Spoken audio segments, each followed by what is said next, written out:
predictions, they don't know what the hell they're talking about. Nobody has a crystal ball, and by the way, don't believe anyone that is telling you they know how this election will turn out or Donald Trump only has a 5% chance. You know what? That is an effort to deflate conservative and Republican votes. Your vote, if you believe this, is critical and everybody takes it seriously. Yes, you can shock the world again, and the media mob will have to utter the words, but choke on them. We can now project that Donald J. Trump has been reelected the 45th president of the United States. That can happen. That is your power. You get to decide. You are the ultimate jury. And by the way, you are the only thing that is standing in the way of the single most radical, extreme socialist agenda and what would be an administration in American history. Joe Biden may be at the top of the Democratic ticket, but let's be honest here. He's not exactly steering the ship. He is weak. He is frail. He is cognitively struggling. He can barely get his words together. He seems totally, at times, completely out of it, like a half a corpse that's being manipulated by the radical socialists that are in charge. And there's geriatric Joe along for the ride. In fact, today was a big day for Joe Biden. This morning, he was driven to a local polling site near his home in Wilmington, Delaware, where he voted early, delivered a couple of remarks, and spent the rest of the afternoon hiding again in his basement bunker, resting comfortably. Here we are, 6 days until an all-important presidential election. Joe Biden took the day off again. He's not holding rallies. He's not visiting battleground states. You know, Barack Obama is doing more campaigning for Joe Biden than Joe Biden's doing for Joe Biden. Instead, you got Kamala Harris. She was out on the campaign trail, rarely for her too. And today, while he was taking his nap time in Delaware, she was in the state of Arizona hosting a few events with tiny little baby crowds. Very few people. At this point, even Joe Biden himself is stating the obvious. Take a look. My name's Joe Biden. I'm Joe Biden's husband, and I'm Kamala's running mate. You all think I'm kidding, don't you? Now, when they tell you who they are, believe them. Senator Harris is clearly in charge. Her record is to the left of Bolshevik Bernie Sanders. And according to the nonpartisan study, she was ranked the most liberal senator in 2019.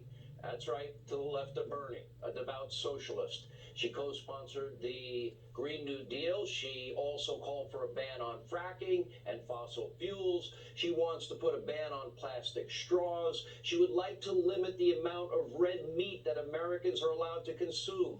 And she is in favor of Medicare for all. She co-sponsored that, including taxpayer-funded health insurance for illegal immigrants. And by the way, she is against private health insurance plans. She supports, of course, packing the court. She promised to confiscate guns via executive order, bypassing, usurping the power of the legislative branch of government.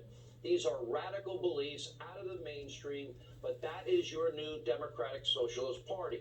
And pay attention, because if some of the polls are right, most people don't think Joe Biden can even finish a first term. Watch Kamala Harris more carefully. For example, Joe Biden's own website praises the Green New Deal as the crucial framework for battling climate change. Yesterday, Biden's own climate czar, Congresswoman Ocasio-Cortez, had this to say about the increasingly radical Democratic Party. Take a look. Despite millions, if not billions of dollars of fossil fuel money and lobbying and media campaigns to smear the Green New Deal, a majority of people still believe in this country that a Green New Deal is the right way forward. Now, the main goal of the Green New Deal is to put the oil and the gas industry, energy industry, out of business. That means millions and millions of high-paying career jobs in the energy sector will be eliminated. Our economy will be devastated, especially in places like Pennsylvania and Ohio and New Mexico, Oklahoma, Texas. And of course, to accomplish this radical agenda, Democrats could need to seize control of the U.S. Supreme Court. And during the Democratic primary, even Kamala Harris said that the Democrats should be willing to pack the courts. That would be the biggest power grab in 150 years in this country. Multiple high-profile Democrats are all threatening to do that.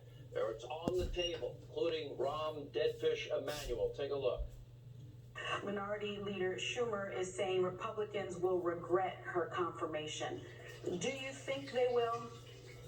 Yes.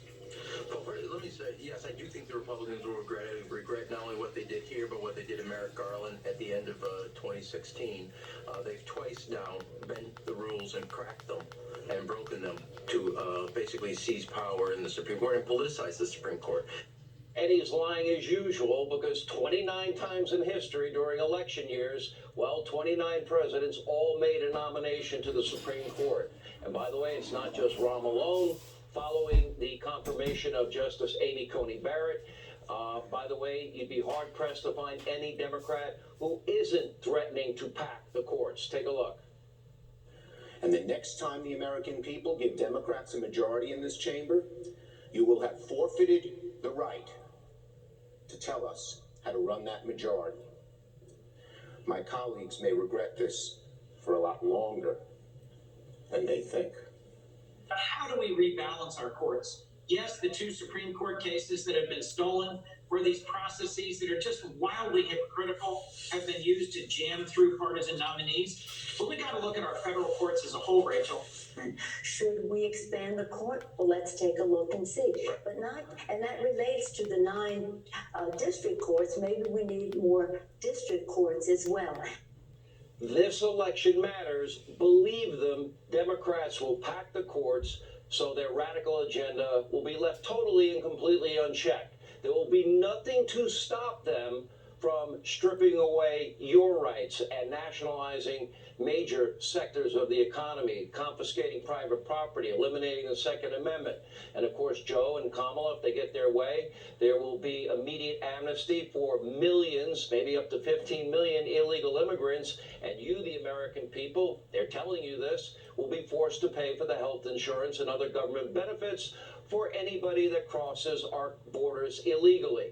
All right, here with more from the site of the president's rally in Arizona, Hannity